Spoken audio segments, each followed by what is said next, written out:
I'm sending you love. I was so happy that Linda and Murad invited me earlier in the year to come and stand outside your house and wave to you. And it was such a joy to see you. But now I'm sending you from afar, sadly, sending you love and strength and not knowing what your next journey will look like, but hoping that it is peaceful and that you are surrounded by love. And I send mine to help strengthen that as well. I first met Dr. Jaber when he came to our Children of Abraham Peace Walk in Brooklyn, which started in 2002. So I think I either met him in 2002 or 2003.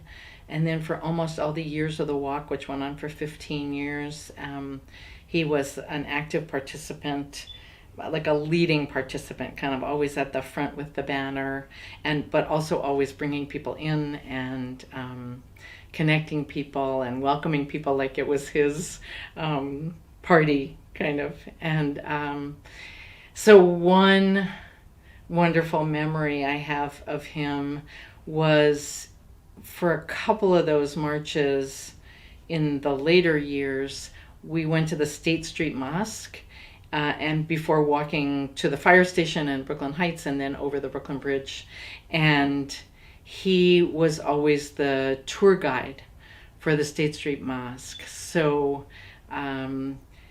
so many people would come who had never been in a mosque, and it was easier, I think, on the staff and the clergy of the mosque that he do the tours, and he was more familiar with like Americans who didn't know mosques, and so he would take everybody in.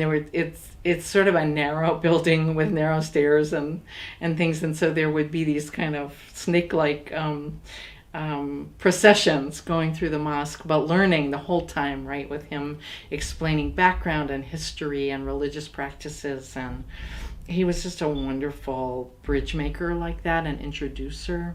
That was one memory. The other, and I don't remember this, but you all will know when he married.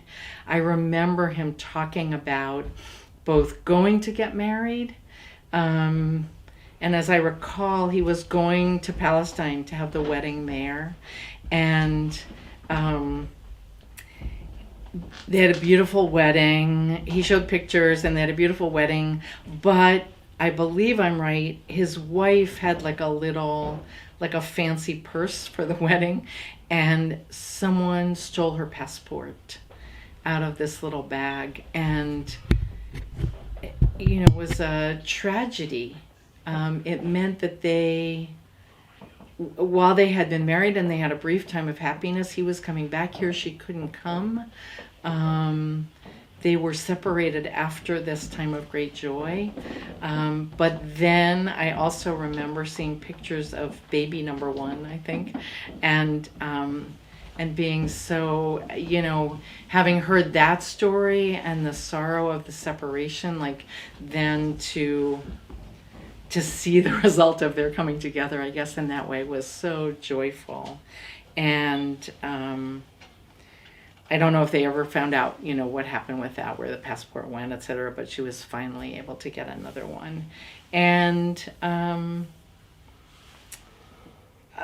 I guess the only other thing to say about all that is that in the peace walk, we had an agreement that we weren't going to talk about Israel and Palestine, that we would just kind of stay on the level of neighbors together in Brooklyn.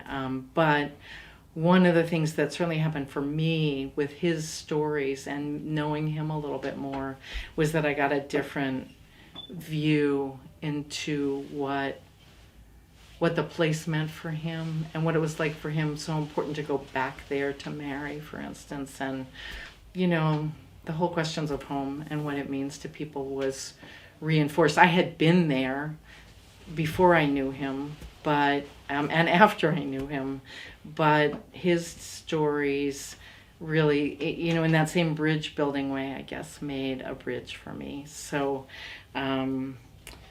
I always found him such a lovable person, not in a goofy way, but in like really inspiring love and connections. So I'm honored to be part of this, and I hope that my small memories will add to an outpouring of memories that will be a treasure for the short term and the long term. So thank you.